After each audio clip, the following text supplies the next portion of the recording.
What's up, Buff Nation, and welcome into the Buff Blitz with myself, Buffs News Weekly, and David Talks Buffs. As always, I am joined by David. How are you doing tonight, David?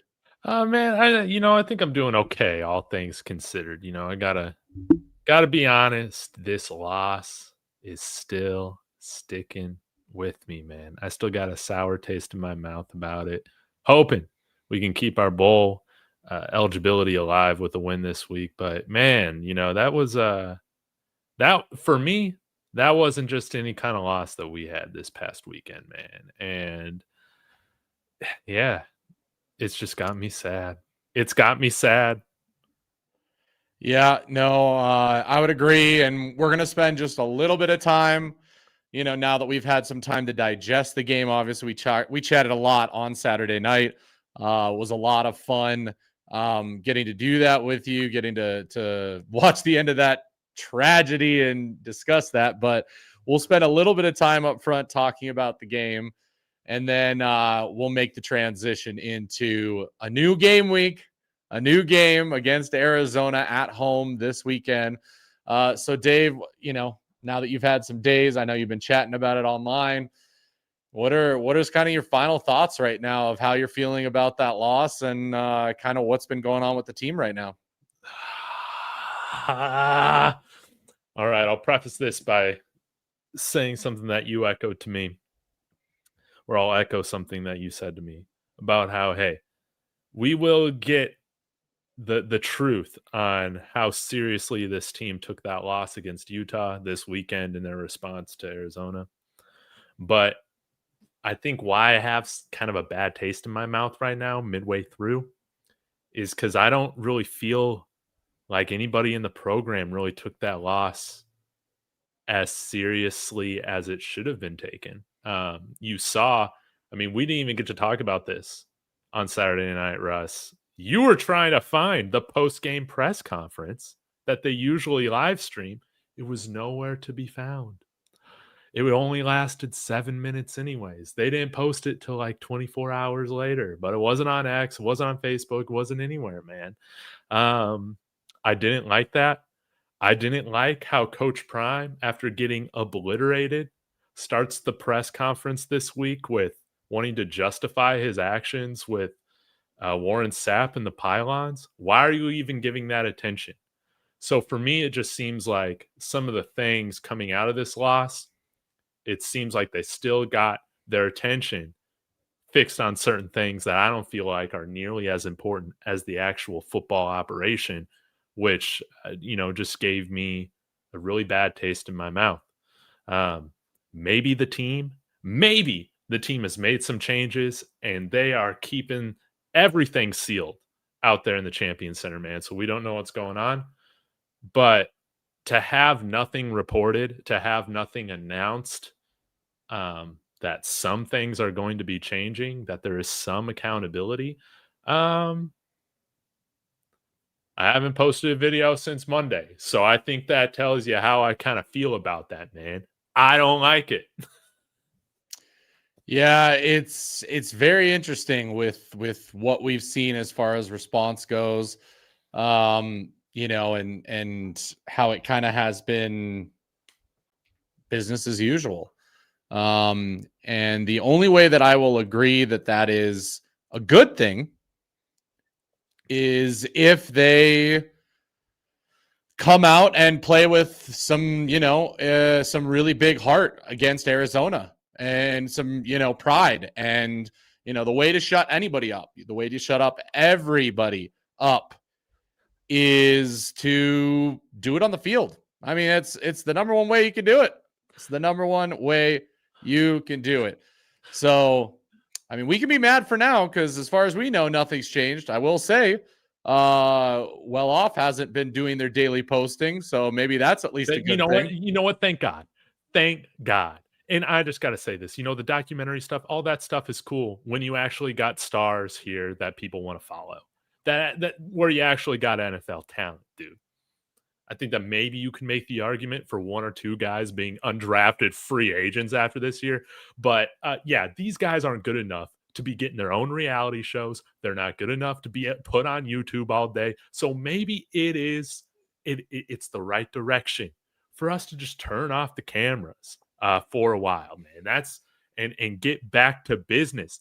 Make sure we got the main thing, that they want to preach about, right? But yeah, the whole thing just seemed, it's just been treated as business as usual. I see that you said that in the comments. People are saying that, man. And I got to say this, man. Coach Prime, he's sleeping in his office. He's given this thing his all. I think it's very clear that he seems out of answers sometimes, man. When we finally watch the press conference, it's just the same stuff that we've heard every single time that we get blown out, and that you hear from bad football teams, whether it's in the NFL or college football, about, I don't understand how it could happen, man. We had a great week of practice, man. How many times did Vance Joseph or Nate Hackett, Vic Fangio tell us about those things, Russ with the Broncos, man? The coaches that always talk about having good weeks of practice usually seem to be the ones with losing records, man. So I didn't like that. And it pisses me off, dude, because you see Coach Prime doing what he's doing. He is foregoing chemo to get his liver out, dude. He'll get amputation so he can get back to coaching sooner. He's had a bajillion surgeries, 16, 17 surgeries, sleeping in the office. And what do we get from our players? What do we get from our assistant coaches, our coordinators? Just shit. Just a shit effort on Saturday after all that's going on. And with how we've heard the team talk about it, man, it doesn't seem like, again, there's a sense of urgency, but man, I'm hoping I'm wrong. Because if there's one program right now in the Big 12 left on our schedule to get right against, I guess it's Arizona.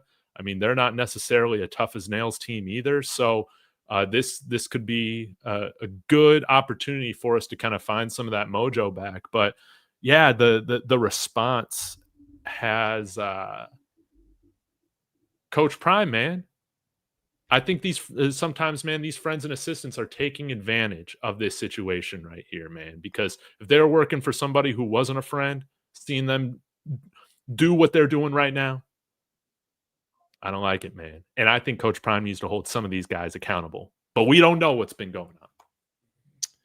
Yeah, and Dave, Gualo question here. If Dave can remember, didn't Pat Shurmur get fired from Denver? Lives about 30 minutes from the complex. That's why he got hired, because I know he didn't want this job. I thought Shurmur was connected to Prime at the Dallas. tail end at Jackson. Oh, at Jackson? Maybe. I know that he was hired as an analyst like over the summer leading into the 2023 season, I think. So, but he knows Shurmur from his time at Dallas. Honestly, I don't know if Shurmur's proximity really had much to do with it initially, because I don't know how often he was actually like in the building before. Well, I guess he was up in the booth, wasn't he? Well, he was an analyst when he first started with the team. Right. But was it like partly remote? Like, I don't know if he was like in Boulder. I don't think he was. I don't think he was. I think it was similar to like what we've seen with some of the other coaches that he's brought in. I mean, honestly, I thought Leftwich was kind of what Shurmur was, with that kind of initial just kind of background thing, and then slowly moving into something bigger. Obviously that didn't happen, but yeah, it's an interesting Northside's bringing this up. Shurmur was like, I don't really know about this, and Coach Prime convinced him to take the job. But again, like we're seeing what we've been seeing with Pat Shurmur. It's just the same old thing. You hear all these coaches that we go against, they say the same thing. CU isn't going to change what they do. They did exactly what they thought we did, man. We don't scheme and we don't make second half adjustments normally, and that's a Pat Shurmur staple right now, man. Has been throughout his career. Yeah, no, for sure. The big thing for me is if we don't have a move yet at that offensive coordinator spot, whether it's public or not, we're not going to get a public announcement about that this season at this point. we keep bringing up the fact that Shermer's contract's up. I guarantee they're not extending his contract. So Dude, I hope so. That would be the most like The crazy. boosters will not allow. I know the boosters are not going to pay for an extension of that. And I've chatted about that this week. People seem to be upset about that, of like, well, if the boosters want to hold this team hostage, then, screw them. And it's like, okay, you don't know how any of college football works if you, don't think that. But we won't be seeing him after the season. I know that. That's the only thing I can hang my hat on. And until he gets some kind of weird, crazy extension, I'm going to assume he's not. But yeah, it's going to be frustrating. And Dave, I don't think this week's as easy as we want it to be. I don't think Arizona's as easy as we want it to be. Mainly because Arizona's strength is their defense. Yep. And our weakness is our offensive play calling and our quarterback situation. Both two of the weakest things that we have going for us. And so to tell us that this defense is better on paper than Utah was, and they just figured out how to stop Colorado's offense, as Prime said, they just found the blueprint to completely, eliminate you. You better hope that something has changed this week, for the love of God, because if I'm Arizona, I have no pressure on me. Okay. I have no pressure on me. This isn't like the opposite last week where we were saying the pressure was on Utah because where they're at and what they want to do. No. The pressure is now on us after that game, after how bad that was, and the response that we need, and it being in Boulder, and Arizona coming in and technically, quote unquote, like record wise, they're not up there. They're not playing for a Big 12 championship. But to come in with a good defense and to come in with the blueprint, if I'm Arizona's defensive coordinator, we're going to blitz 70 to 80% of the time this game. Dude, why not? Why not? I'm fearing right now, Russ, that it's going to feel kind of like it's just Groundhog Day again, because we all hate how Shermer's calling the offense, and we're all hating how Caden Salter's playing the position, aside for, a few quarters here and there and a good game against Iowa State. Outside of that, it has not been good football. And again, that begs the question, man, are we going to see Julian Lewis? Why haven't we seen Julian Lewis? And because for some reason, man, they love to put stuff all out on YouTube, but they don't like to say anything in front of the mic. I don't get it. Can you just give us a clear answer as to why certain players aren't seeing the field? And then maybe we'll shut up and stop speculating about it, because I'm again, like with the offensive line and how they've played throughout the season. Granted, last week wasn't their best performance. I just don't know at this point why you wouldn't see what you have. Dark Side Dave in me says, well, they couldn't evaluate Caden Salter as a fit for this offense. Did they miss on the evaluation of Julian Lewis? Guys like Caleb Williams didn't start their true freshman year as a starter, but they eventually became that guy. He beat out, Spencer Rattler. I think a lot of people have been frustrated to see multiple true freshmen light it up on us this year and wondering why we can't do the same thing. I don't really know what we're doing at the quarterback position.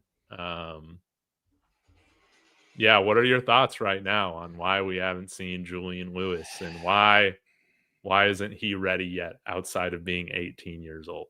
The only thing I can think of, Dave, is the red shirt. At this point, is that they're trying to keep the red shirt alive because of his age. I said that at the beginning of the season. I said, with him being 17, he's not going to leave early to go to the NFL to, go at 19 years old? Like, he's going to get drafted at 19 years old as a quarterback. I mean, you have to win the darn Heisman Trophy to be that kind of player. So I think what it is let's hold his red shirt year. He'll at minimum get 4 years. And if for some reason, Dave, knock on wood, he gets an injury one of those seasons, he at least keeps a year of eligibility to help him with his draft stock. I mean, it's management at that point. It's management of his eligibility with how young he is. That's the only thing I can think of that they're doing. If we're looking forward to next year, I mean, I guess there's one more game left on the schedule than what he can play before he burns his red shirt. But I think maybe RK brought up a good point this past weekend, saying, well, then, hey, if you got to talk about the red shirt, man, maybe you just start Ryan Staub against Kansas State. But I think like at the end of the year, but if we're trying to turn the page, play some of these young guys, look forward to next year, the margin's getting thin for like, the games left for him to get some experience, man. I don't know if I really like the idea of him sitting the entire year and then going into next year as our starter when we still don't know what we have. I'm worried that might happen. If that happens, that's craziness. I mean, especially if we're not really playing for much. This question here is, and I've said this a ton of times this season, guys, of why I was okay with Julian Lewis going in and what we would be looking at. We would be not looking at necessarily the success, guys. And to people saying like it's going to affect recruiting, people like DJ Lagway last year was not like perfect in his true freshman year, but he had flashes of how good he was. You can tell if a guy has talent, okay? It's obvious that probably the OC and the play calling and the scheme is going to hold any quarterback back to an extent. I'm still getting comments of people being like, Salter's set up to fail. The OC is setting up to fail. I'm like, guys, and I know everybody wants to bring up Buffton Prime and what he talked about with the play calling, but he even ignored a little bit, and people called him out, and he's like, you're right. It is. Salter misses things left and right, and he did in that game. There were several plays that they blitzed, and he had a wide open guy to get, but he did not read the defense correctly to figure out where the blitz was coming from, to know what was going to be open, to be able to do that. That's on both of them, okay? The OC absolutely sucks, does not know how to call a game. Can we get that through everybody's head that that's fine? That's a fact. Can we also get through our heads the fact that Caden Salter is just not a very good quarterback when it comes to playing quarterback? He is a runner / first read and go type of guy. That's what he did at Liberty. It worked out for him. Now he's getting too much pressure. He's not being able to read the defenses, and it's causing part of these issues to make it even worse. Okay? So there's that. So if Julian Lewis goes in there and sucks it up, you can be able to say, oh, I see things. I like that throw. That was a good throw. That was a good analysis of what was going on. Oh, look, he audibled, or he called a hot route. Okay? Or he made this decision. Or, you know what? He didn't make the right decision there, but he's also a freshman. The difference between Julian Lewis and Caden Salter is a fifth-year senior, people. People are giving him passes like he's a freshman. He is a fifth-year senior. He should not be having these issues that everyone seems to be giving him a pass online. It's crazy talk. I don't really know why it's much of a debate, Russ. Our quarterback ain't good, and our offensive coordinator ain't good. Like, there's plenty of blame to go around, for both of them, man. It just has not been a good mix. And again, like, I understand some people say, hey, maybe Julian's not ready yet.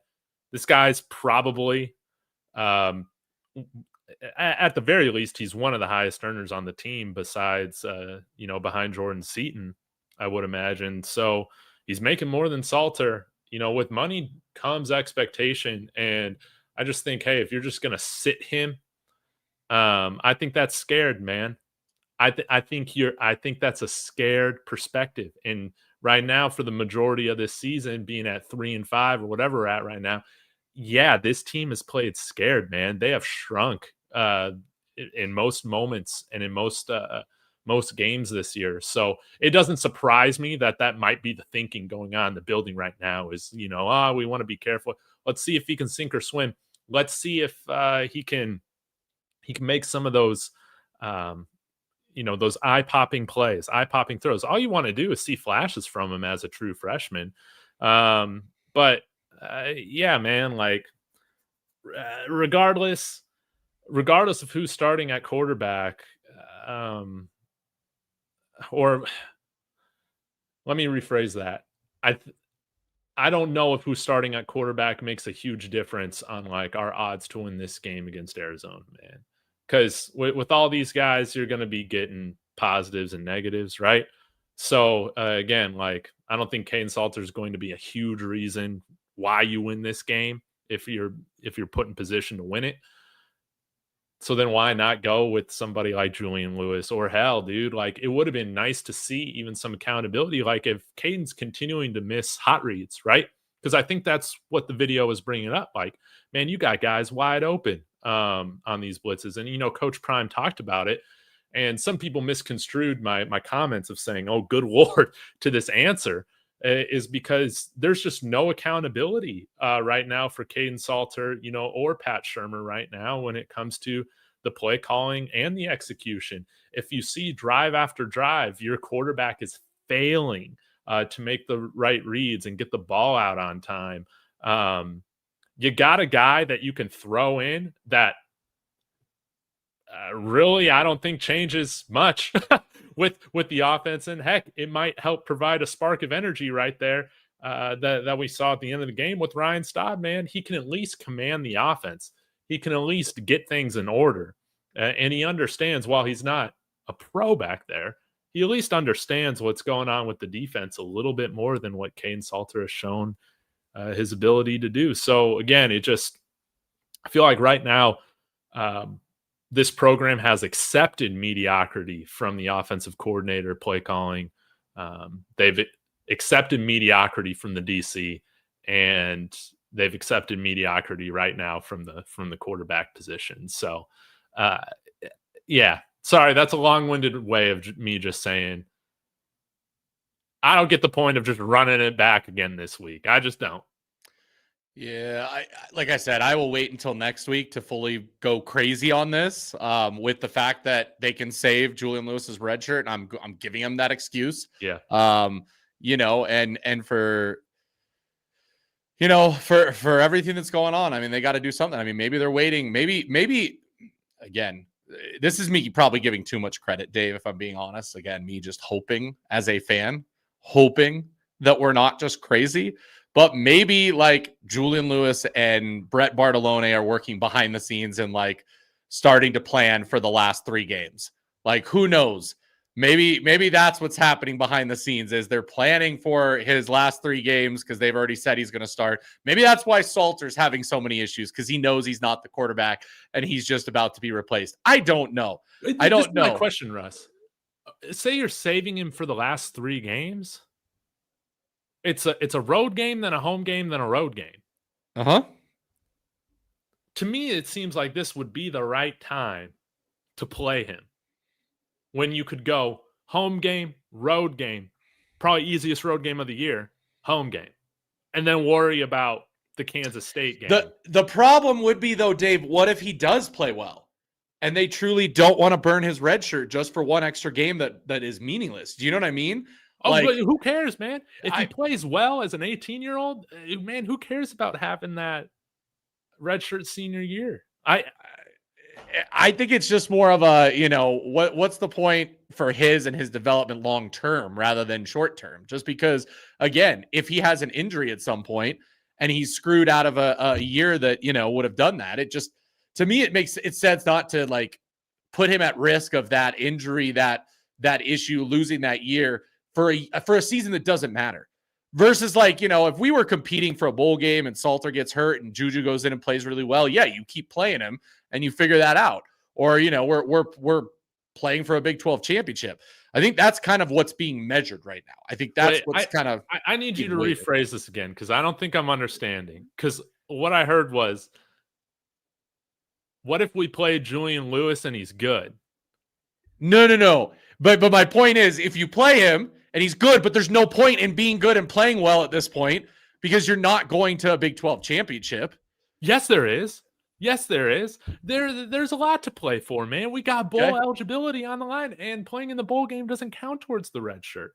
But well, yes, that doesn't work. Yes, correct. Yeah. But at this point, is the one game going to make a difference versus holding his eligibility at this point in the season? I would have understood if we started in week 2, like when we wanted him to start. Right. But at this point, one extra game just to do his eligibility, like it makes. And I know West Virginia is on the road, but I don't think it's that hard of an opponent compared to the number one defense in the Big 12. Right. But that's what I'm saying. Like, you could win 3 games and then decide at the end of the year if you still want to burn the red shirt or not. If not, you just have Ryan Staub do it. It's true, because you would qualify for a bowl game at that point, and you could just punt on the Kansas State game. Yeah. That's what I'm saying, man. Like, I still think there's plenty to play for, and maybe again they for some reason want to continue to reward this terrible senior class with more opportunities to prove themselves. Yeah, man. I just think maybe that's why we haven't seen videos this week, Russ.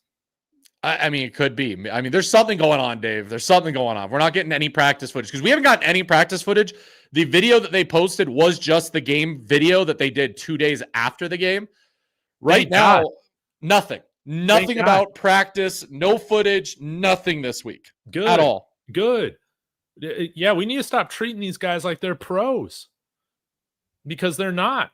So, yeah, get rid of the cameras. They better not be around, or they better stay around for the bye week. Like, and Jay Juju he has to be honest, he has 4 years, guys. He is 17. He just turned 18. He would be drafted at 19 years old. I don't think that's ever happened in the history. If you're going to be an early declare, you have to be like one of the top best 3 quarterbacks. Dave, that's if like your normal age. That's a normal age quarterback that comes in at 18 and leaves after 3 years. That's still an amazing feat. Like, quarterbacks don't do that still. Yeah. And you're talking about a 17-year-old leaving school early? It's 4 years, guys. He's here a minimum of 4 years. The reason why I keep talking about the redshirt 5th year is just to have it in case he gets injured in one of those 4 years and needs to come back just for draft stock. That's it. So I agree. I love what's happening right now. That's the one thing that I can say I love right now. I do not love the press conferences this week. I don't love what the players are saying. I don't love what the coaches are saying. None of that. Yeah, because you can't treat the media one way and then be broadcasting it all on YouTube. Like, I think the cameras, the documentaries, all this stuff, again, it played a huge role in what Prime's done at the beginning of his coaching career. With Jackson State, obviously, it's a huge recruiting tool. I think with Colorado, it has played a role, but not maybe as big as it did at Jackson State. Right now, again, there is no reason to be putting these guys all over TV, and they haven't done anything, and they don't handle themselves, in a professional manner, man. Skipping meetings, getting back to school late and all this sorts of stuff, man. It's just, yeah, I don't like it. So, yeah, good on Coach Prime. Keep the cameras off. Keep everything in-house if you're going to do things that way. And let's see if this team comes out with and actually looks pissed off. Yeah. That's what I want to see. I want to see some heart because I saw way too many players give up in that game. Way too many players. What the hell is going on? What are you even talking about? He's trolling.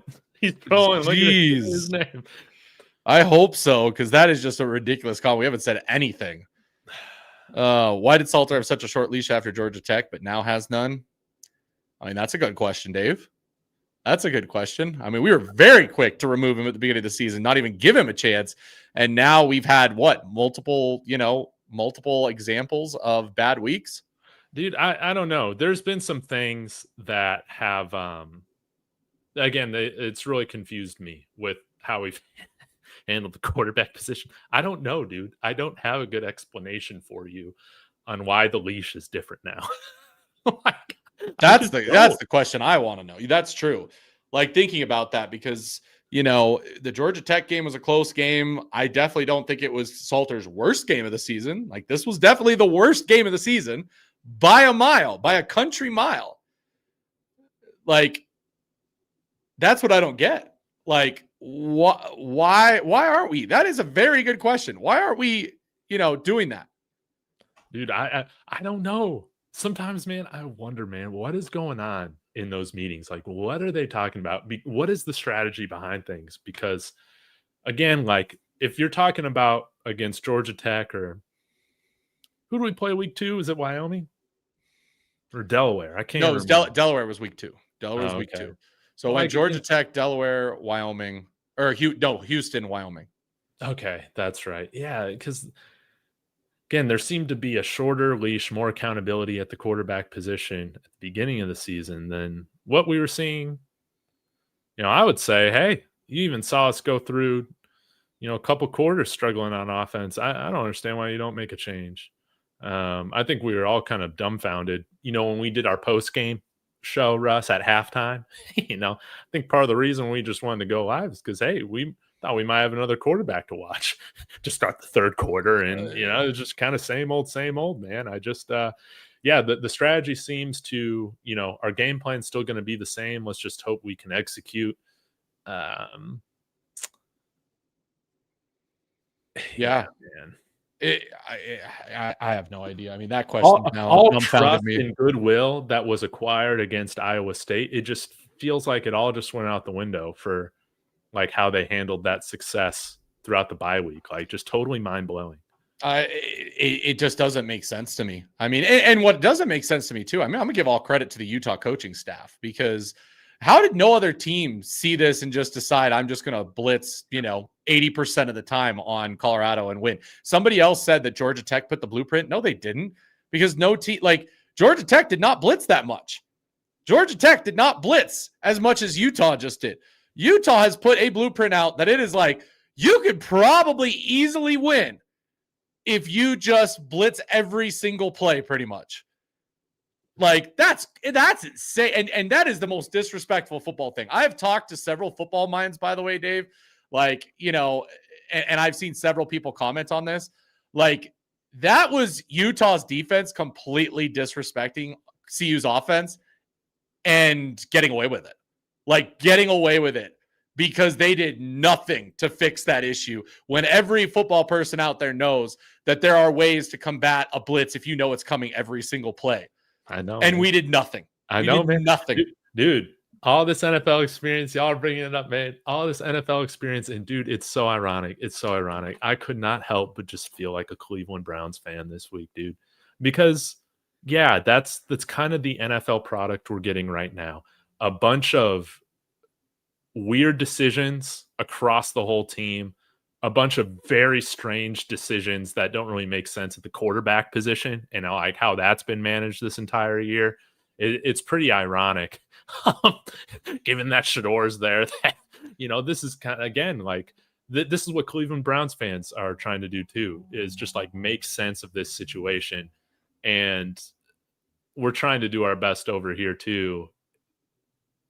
I'm just out of answers, man. I'm just I just want good coaches, dude. That's when you talk about the NFL, I think we need to look at that more of just as a standard of success, that there's going to be accountability and all, like there's going to be an identity to the team. There's going to be a physicality. There's going to be leadership and all these things. And it's like we haven't cared at all to develop that. Nor do we hold this staff to NFL standards. Yeah. No, I agree. Well, and this is the comment too. This is why I said, like, I get it. The OC sucks. The play calling sucks. He called the same play 3 times in a row. I get all of that. But same OC last year, even worse offensive line, just shows you how good Shador and Travis were, man. Was anybody saying, oh, let's force Shador to beat us with his arm? Like, that says a lot about your quarterback. It says a lot about your quarterback right now, just as much. And Gualo's been saying it too. Like, they had checkdowns available. Yes. There were several plays from that game that Salter gets blitzed, and there is a running back wide open in the flat that probably would have gone for 60-plus yards and a touchdown numerous times in that game, guys, and didn't find surely them. Ryan Staub can hit that 50% of the time, right? I mean, and Did Utah just completely say we respect Ryan Staub, so we're going to stop blitzing when he came in? Like, oh, I mean, the game was over. The game I was know over. it was. It was. It's just it's crazy to me. It's crazy to me, dude. Kyle Whittingham did us a favor by just rolling just over milking instead the of putting up clock and 100. just saying, you know what, game's over. Like it's all good, man. Yeah, putting the brakes off, not putting up 100 points that he probably could have. Like that's the crazy part. That's the crazy part. Yeah. I just think it's just going to be interesting to see how Prime handles things into the offseason, because I know for a fact, dude, that he I mean, surely he will want to make some big changes because he doesn't want to be embarrassed. Now, again, I think he holds off on a lot of this stuff during the season, which I think can be bad for morale. And I think it can set in a sense of complacency throughout the season. And that's why it's like, dude, even starting Staub this week or something like that, at least it's showing some accountability. It's putting people on notice. Say you go to a new play caller, that's at least putting people on notice. But yeah, some of these guys who are Prime's friends, dude, coaching these position groups, I think they're bad friends, dude, because they haven't coached them good. Like, yeah, man. I just want to see some of them gone at the end of the year, man. And I don't think any of them are under contract next year. We need to give these guys the Coach Flea treatment. And yeah. To this comment, Ernest. See, this is where people who are only around for Prime don't realize that Buffs fans are pretty darn committed. We sold out when we hadn't won a single game against Cal the year before Prime came. And that sellout crowd witnessed CU's first win of the season when we went 1-11. Like, you guys don't understand that CU still attracts a crowd even before Prime, even before, like, at games, okay? We may not have been recognized nationally. We may not have been getting on national TV. We may not have been getting the attention there. But I'm just saying, when it comes to fans, you know, you got to understand that we will always have people coming out to the fans. Yeah, of course. And again, a lot of people again want to point to 2022. Yeah, we won one game, but right now, again, this season is kind of looking more on par with what we've had, since 2010.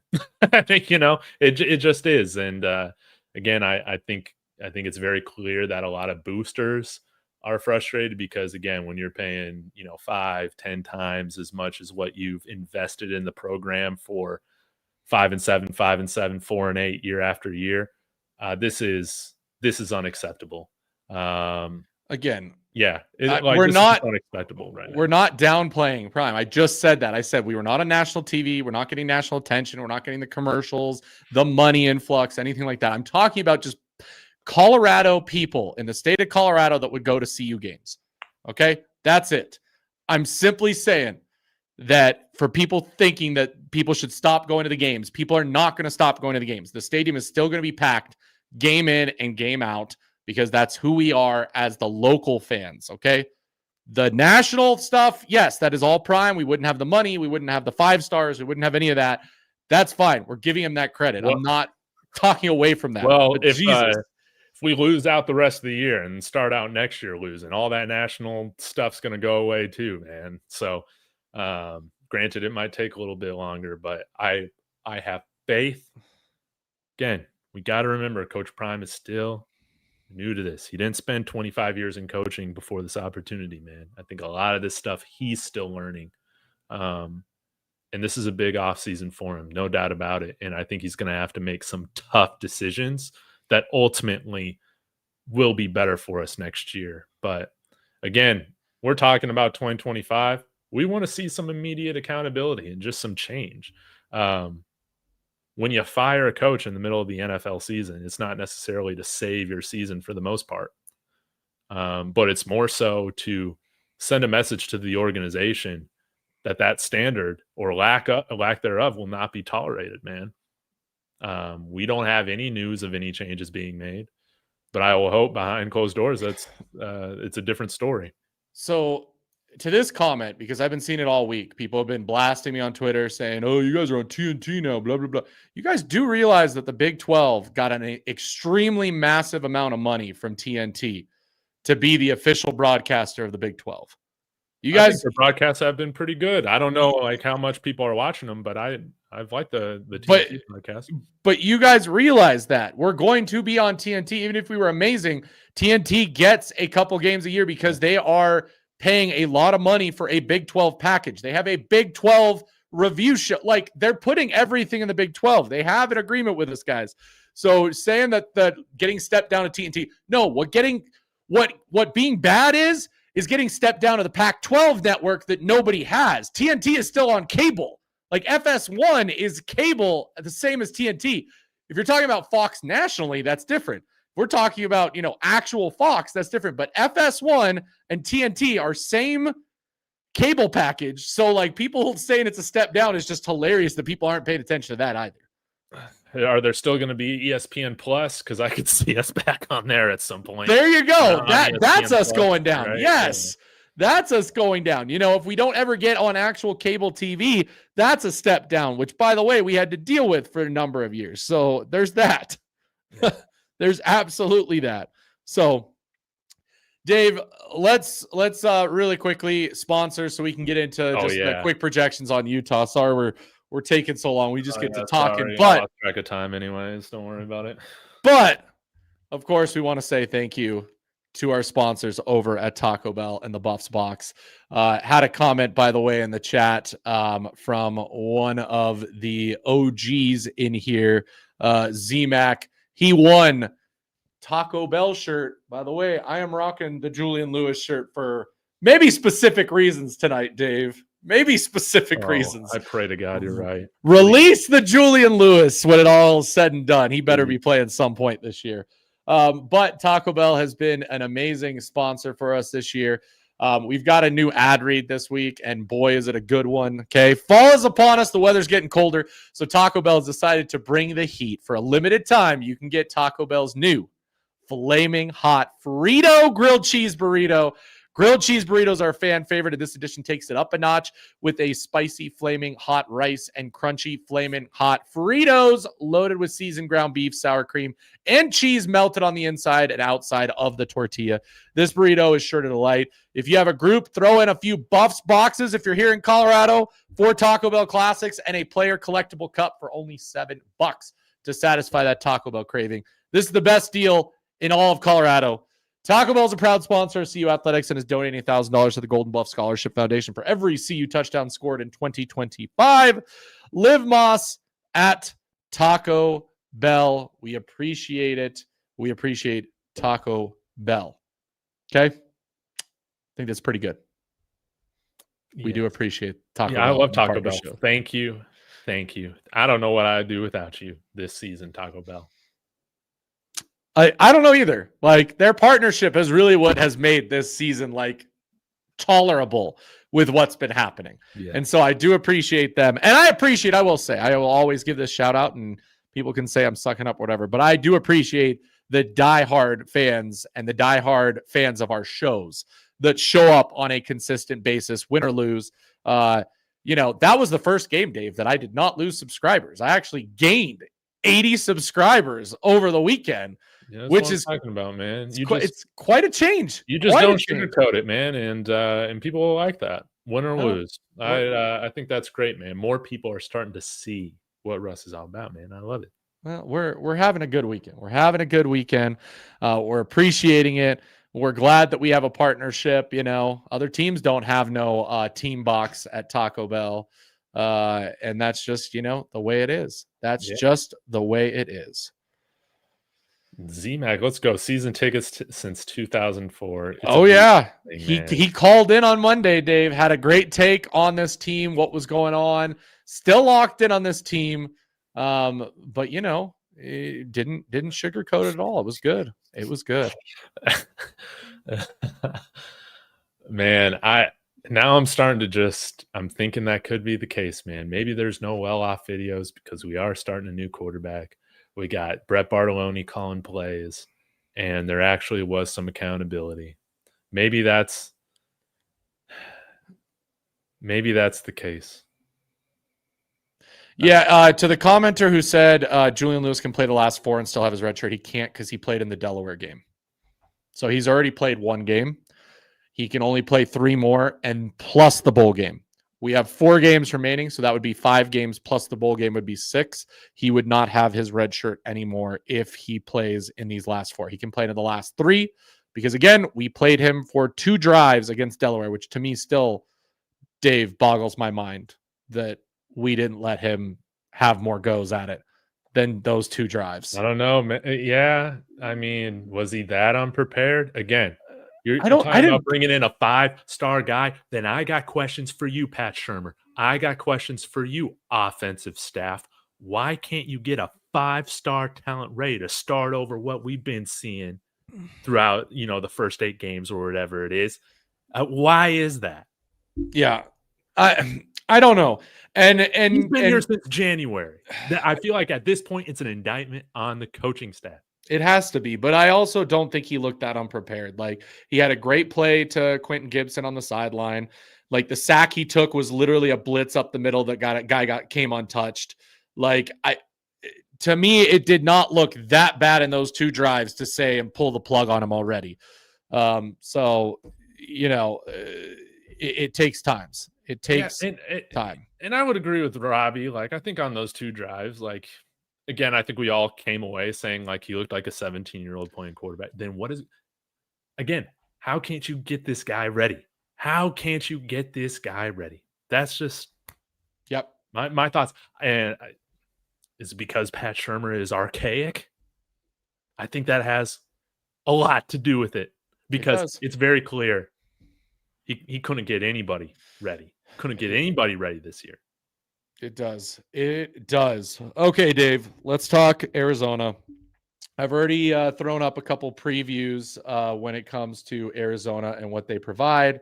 Just a couple of things about them and some statistics that Scott Proctor shared on Twitter today about the matchup, which is, something that we should take into account here.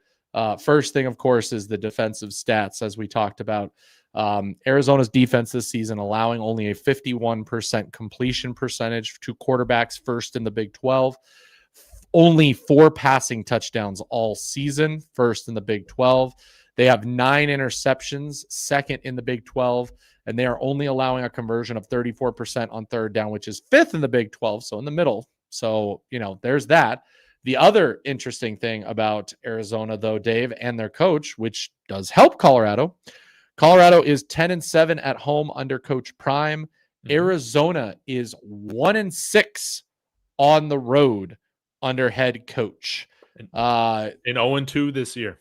And 0-2 this year. So they do not play well on the road. Colorado does play better at home. That is a fact. We have not, quote unquote, really been blown out at home. You even think about it. The USC game that went off, we got within, a score and a half of USC in that game. That wasn't a blowout.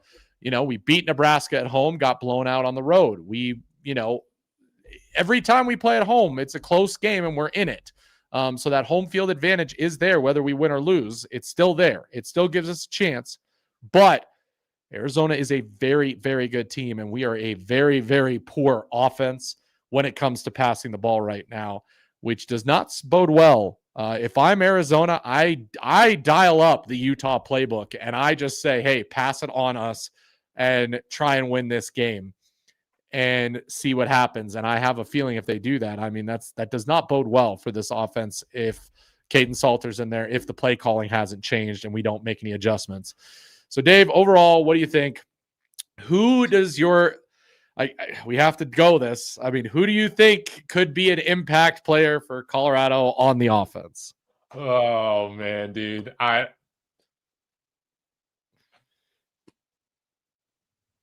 Impact player on the offense? Joseph Williams, man. Why, after being late,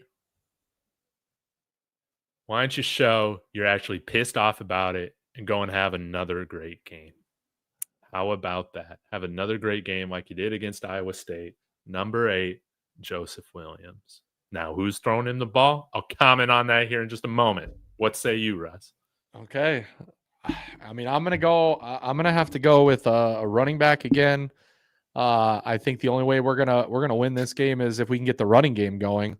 If Utah or if Arizona's smart, they will, really force the pass and not allow the run. But I'm hoping that, Dallin Hayden can do something. One of the running backs can do something, whether it's Draylon, Cam Michael. I mean, putting Cam Michael and Draylon Miller back there should create the most creative offense that you've ever seen.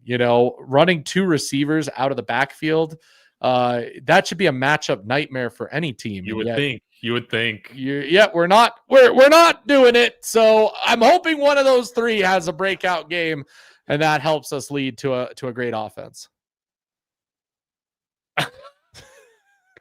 Dude, these comments crack me up, B-More. I see we, as all this fan base needs to regroup. Y'all really trying to forget about. Dude, we have spent probably 45 minutes talking about last week. Not to mention, I was live for an hour after the game. We talked the entire game. Like, there's only so much we can talk about. I don't know, man. It's comical at this point. But should we get to our defensive players? Yeah, go ahead. Let me know your impact defensive players, and we can answer Kodiak this question. Impact. Noah Fafita's having a much better season this year as compared to last year. He's looking kind of more similar to, at least statistics-wise, his 2023 season, taking care of the football, throwing touchdowns. DJ McKinney, please get, I think would be his second interception of the season. Please. If we can win the turnover game. That might be the difference in a game like this. DJ McKinney, baby. Okay, DJ McKinney. To answer Kodiak Broncos question, I know about Trey Spivey. Here's the thing that's been very weird. I would think that tight end would be a weapon against Colorado's defense. I thought that tight end was going to be the weapon against them against Houston, because if you look, Trey Spivey, yes, one of the best tight ends in the league. So is Tanner Kazoil, and he did nothing against us. Whether that was game plan or he was defended, I don't know. The receivers just burned us. Yeah, it wasn't even needed. So to say like Arizona's going to come in and just target Trey Spivey the whole game, they don't necessarily have to. I mean, to beat the Buffs, you shouldn't be passing the ball. It should be running the ball with the quarterback. It should be, option plays. It should be read option. It should be power option, pulling a guard. Anytime people do that, they absolutely dominate Colorado. And I mean, we saw that with, Bear for BYU. We saw that with Haynes King against Georgia Tech. If you want to beat this team, literally just run it with the quarterback. Teams that we've played this year have looked absolutely idiotic coaching-wise because they get away from running with their quarterback. And in the games that they've lost, it's because they got away from running with the quarterback. Delaware had success running with their quarterback. They started passing the ball like crazy. Their quarterback couldn't make a completion. We look at some of the other games that we won. Iowa State, when they were successful, they were running the ball with the quarterback or their running backs, and they were fine. They started throwing the ball. What happened? That stopped, that helped the defense, that put them in third and longs, all of that stuff, and helped the defense out. So absolutely, that's what's going on with the defense. But as far as impact players go, I would agree with you, Dave. I want to see, I want to see the linebackers show up. I want to see, somebody actually be able to stop the run. If we're going to win the game, though, the person that needs to show up needs to be a defensive tackle. We have yet to see a defensive tackle have a good game. There was comments this week about Quincy Wiggins and him moving in the middle and how he's putting on weight. One of those guys needs to step up and be an impact player in this game if we want to win. Tech. I know he's not playing there out of necessity because all of our other defensive tackles suck. So somebody needs to step up in the defensive tackle room. That's all I'll say. Yeah. Like that if we're to win, somebody has to step up in that room. If we get just completely demolished in the middle interior of the line, we're not winning this game. We're just not. We also got to mention, dude, the only guy right now that's playing worth a damn on this defense is Tawfiq Bayard. So we probably need him to play out of his mind to have a chance. Yeah, no, I get that. I absolutely get that. I would agree with that. Okay, Dave. Let's get to it. Let's get to the predictions. What is your predictions? What do you think is going to happen? Lay it out for me. Give me what you think is happening behind the scenes, Dave. What is happening? I have no idea, dude. There are so many things about how this program is run this season. It's hard for me to wrap my mind around. I predicted the Buffs to lose against Utah. And sadly, I was correct. I have no legitimate reasons for why we should win this game against Arizona. But I'm picking CU to win, baby. We're back to win 27-24, just purely based off of a complete hopium. All it is hopium in the fact that Arizona, they ain't Utah. Arizona, they got to come into our house. They're 0-2 on the road. Do we have a better shot at winning if Kaden Salter isn't at quarterback? Absolutely. I'll say that even with a true freshman making his first start or putting Ryan Staub back in there. Again, this is just purely based off of gut feeling. This team, I think, will win in an ugly fashion because Arizona is a team that makes mistakes as well. So, yeah, give me Colorado, and sadly, I won't be available for a post game after the game, not until like super late. So I don't know if we'll link for that, but hopefully I can come on late Saturday night and celebrate a Buffs win. Dave, I love it. Yep. Screw everything we just talked about for 55 minutes. Right. Screw the chat. All of the. I want everybody who's saying 53-7, saying we're getting torched by 40 points because you guys are all the trolls in the chat. I know who you are. If you're saying that Arizona is gonna win by that many points and they don't win by that many points, you better come back and actually, say that CU is the best team ever because, you're seriously just simply trolling for the sake of trolling, and it's just embarrassing for you.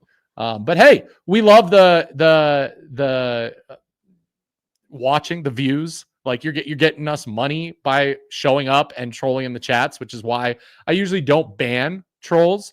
It takes a lot to get banned. So yeah, there's that. This team would win a game against a team that doesn't just want to come and kick their ass. Like that's just, maybe I'm downplaying Arizona, dude, but that's just kind of how I see Arizona's defense is good. Their offense is not that great. Hasn't been that great this year. That's been their Achilles heel. The defense has been playing really well. The offense has not, and has lost them games. Similar to not similar to who we are, because our defense isn't great either. But I was gonna say too. Sorry, Russ. This will be my last thing. Yeah. I feel like this team plays like front runners, dude. So, we blowed some leads at home and all that, but they usually do bring it. Until they're maybe punched in the mouth a few too many times. But again, they played an Iowa State team and played really well. I think Iowa State, looking back, man, they didn't come and play their game. Maybe that had to do with some of the injuries. This team's front runners. So if we can get off to a nice little start at home, I think that could bode well for us getting a win. We'll see. Will, just so you know, I was not talking about you. There's just two specific people that know who they are that are literally they provide nothing. They provide nothing. But Buddy said we're winning, and I agree with him this week. And again, when Buddy says that, he's pretty sometimes serious with that. So that's saying something. I'm with Buddy on it, man. Absolutely. Yep, absolutely. Well, I'm gonna say it. I'm gonna say it now. I'm gonna go with the same hopium, Dave. I'm gonna say, the game's at home. Coming off that loss, let's see that this team, actually responds. I do believe that they can beat Arizona. Arizona is not better than Iowa State, guys. That's the funny thing is Arizona is not better than Iowa State. We somehow found a way to win. I think we can find a way to win against Arizona. I truly do. I can't tell Gucci if you're being Yeah, I don't legit know. or not. I think we're being trolled. We got to be being trolled right now. Gucci, yeah, my man, Oh. my man. No, go to this one from Kangan Park University, if you don't mind. Okay, Man. yeah. I'll read this. David, I've been saying the cameras have inflated these players' heads since last year. There's no reason any of these coaches should be performing for the camera when practice is in progress. And yeah, here's the thing. You had a bunch of senior transfers come in here and just, I feel like, to me, it seems like they were treated as one of the guys that helped lead to their 9-4 season. And maybe that's why we're at where we're at right now. But hey, might I theorize right now? You win this game and the cameras come back on next week, boys. So let's go out and give a good effort. Yeah, that's what I figured. That's what I figured. I'm like, yeah, Gucci's the biggest Salter fan in the world. I love that we have fun. I love we have fun. Okay, we can have fun with this. Yeah, Bucks will win, but we're still fraudulent. I love it. I love the takes. For my did you give a score, by the way, Dave? Did you give a score? Oh yeah, 27-24. Mata don't miss, baby. Give me a Mata game winner. We can carry him off the field like Rudy. You know what I'm gonna do? I'm gonna go 24-20 CU wins. 24-20 CU wins. We, to answer this question, we absolutely have no idea. We have no idea. I love it, Gucci. I love it as always. Hey, guys, by the way, go subscribe to Gucci's channel. Unbelievable cinematographer. He puts some fire footage together on his YouTube channel. So go over there and please subscribe. It is some good stuff. Robbie, 3821 CU. Much more produced than ours. I mean, we're improving, but he's got the behind the scenes stuff. We're not focused on that. We're just focused on bad takes.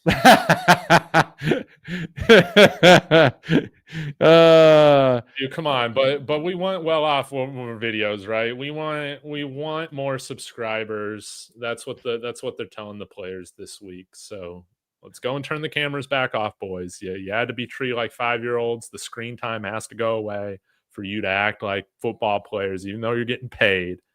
Let's go ahead and put out a good effort. Get those cameras turned back on, baby. Yep. No, for sure. Is there an Amazon or Netflix documentary being filmed this year? I don't think so. It was never announced, and I have not seen any of the big camera crews there. So my guess is that I don't think the ratings for the last one was as good as they thought they were going to be. I got to be honest. I didn't even watch last year's. I cover this team every day. I know. I didn't finish it. I watched like half of it. It was, I don't know. It was very, I did not like the second season of what they did with that show. They pulled back a lot on what they did footage wise, and they just went through the season so quickly that I felt like there wasn't any storylines there were that first year. It wasn't entertaining as a show. So I didn't watch it. I think a lot of people didn't. And it's, I was hoping it'd be more like Last Chance U, where they're voting off 5 stars in front of the camera. Like that was the awesome stuff from the JSU, right? Like, okay, man, you're off the team. I'm like, what is going on? Okay, like this is like Last Chance U, man. But we haven't gotten any of that stuff. No. They just skipped over all the losses, man. I miss Last Chance U. I looked forward to that show every year. And then the basketball season was not that great. I watched it. It wasn't as good as the football. And dude, I did enjoy the basketball with you? With the I liked the coach. I liked him as a coach, but it wasn't as entertaining and crazy as the football was. But he was a dang good coach. I think that was the difference. Was he was actually a good coach versus the Last Chance you guys were. And it was so sad when they just had to end the season because of the pandemic. That was sad for that basketball team. Oh man, that was rough. That part was that was cinema. You guys ever want to watch some good stuff? You guys never watched Last Chance U, man. Both basketball, football was unbelievable. The Coach Brown, JB's seasons, he is absolutely insane as a person. I don't care who you are, absolutely insane. But That's where we're at. That's where we're at. I was hoping we could get the injury report before we went, because every time it seems to happen like right as we. Oh, there it is. Injury report's out, Dave.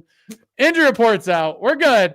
Guess what? Arizona has one person on the injury report that is out. It is offensive lineman Jordan Brown. But how many people have quit on that team? How many quitters do they got? No, Dave.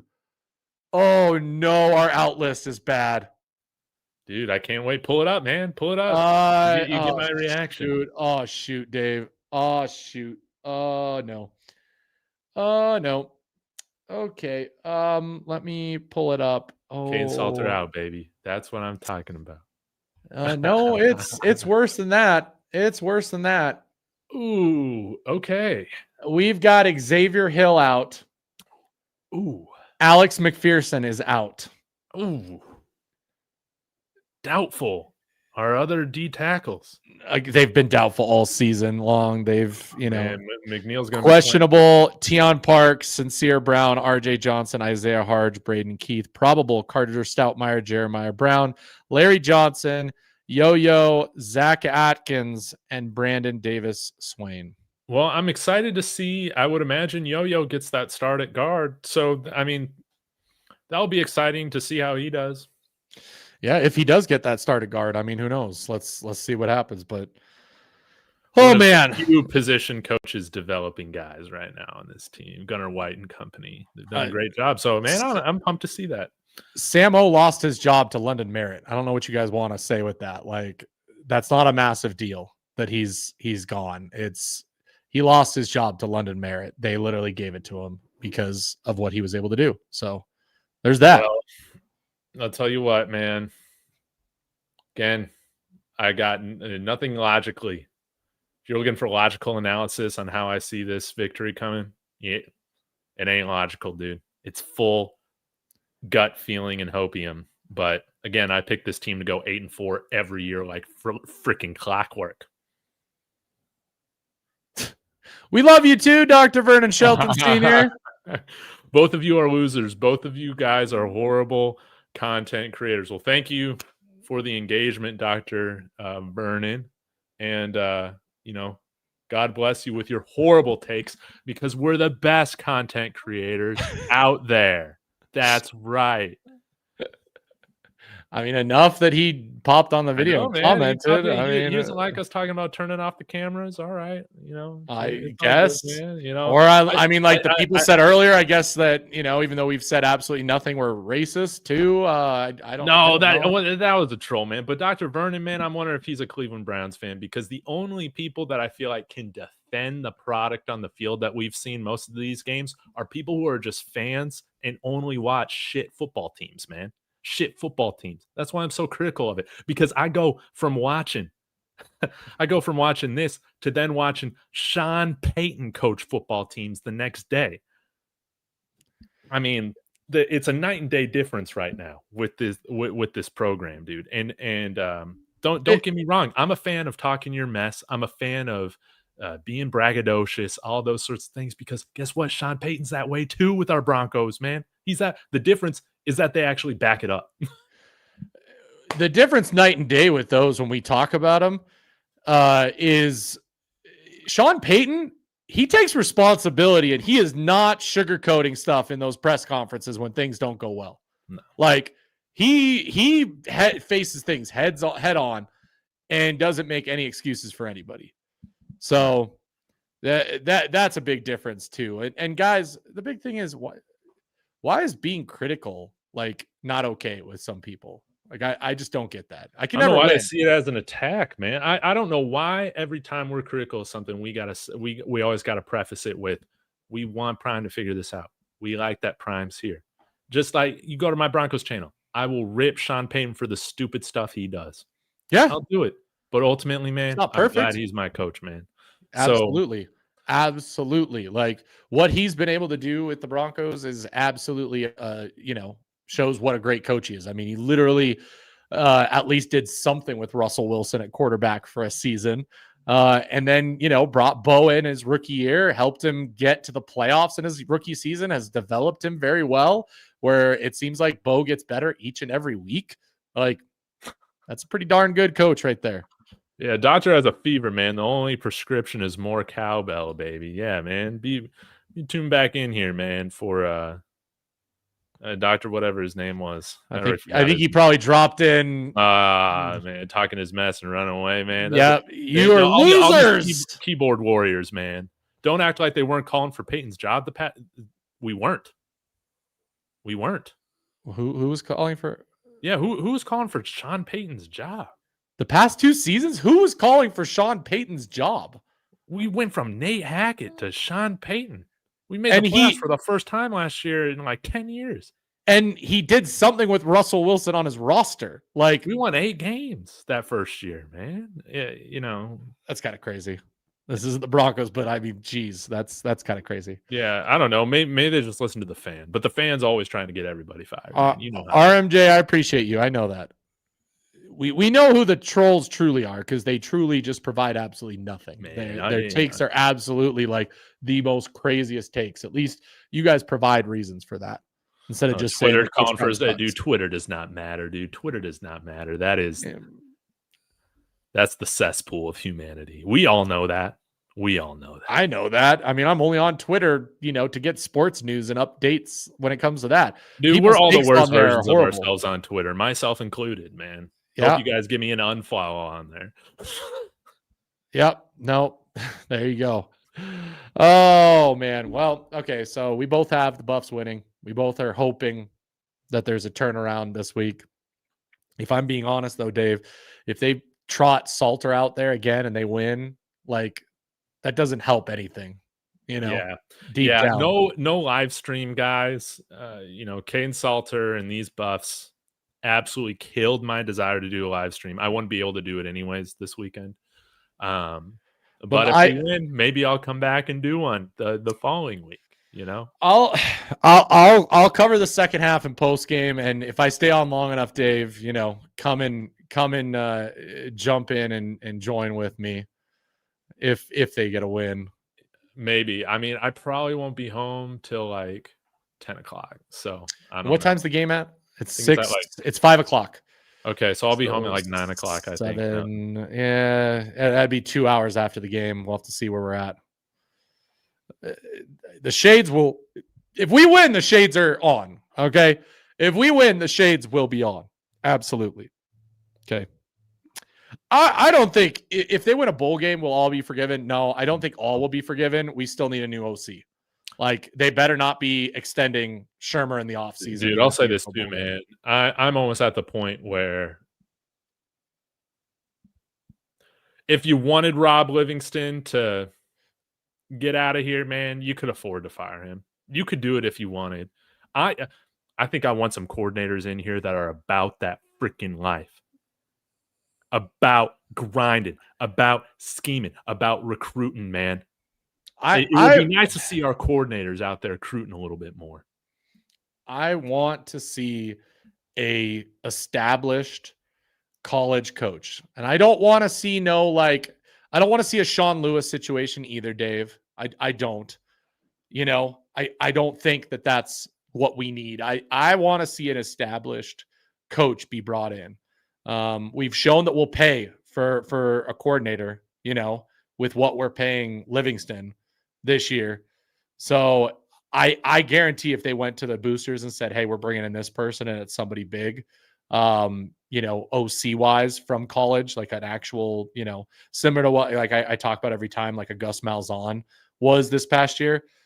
I could see the boosters forking up for that. I absolutely could. That would be great. I hope it's some guy that we've never heard of, and then we go look at it. It's like, oh man, he's called fantastic offenses for years and years. Maybe even go to the G5 level and go get a play caller out there. Who knows? But I want somebody who can develop and whose calling card isn't, I was the head coach of the Cleveland Browns and the New York Giants, man. Gennaro got you. We couldn't go a stream without it.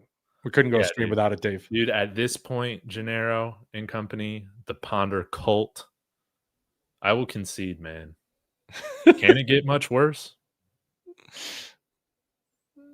Yeah. No, for sure. For sure. Okay, guys, we appreciate you for joining us. Make sure you like on both channels. Make sure you're following and subscribe to both channels. We'll have more We're gonna stuff. win. We'll have more stuff throughout the week. I will be on with you guys Saturday night, second half and post game again. Reacting to whatever happens, win or lose, guys. I'm there. If you need to come and be cathartic because we don't win, great. If you need to come celebrate with me Saturday night. Appreciate you guys as always. Appreciate all of your comments, including our wonderful trolls. You can't do it without you. Doctor better show up next week. I'm going to be disappointed if he doesn't. I think he's out. I think it was a one-time, I'm going to shoot these guys that they're losers and I'm going to bounce, which is kind of loser mentality. Like, that's not so fun. Stick around. Talk with us. Keyboard warriors, man. They love to talk with us. They love to talk behind the keyboard. Don't just drop. They don't ever start their own channels and give their own. No, don't just drop insult and then bounce. Like, that's some chicken stuff right there. That is. So we'll leave it with this. Rumble Buffaloes rumble. We appreciate where the Buffaloes roam. Until next time for the Buff Blitz, I'm Russ. This is Dave. Where we'll always say, Skull Buffs. Skull Buffs, we're going to win.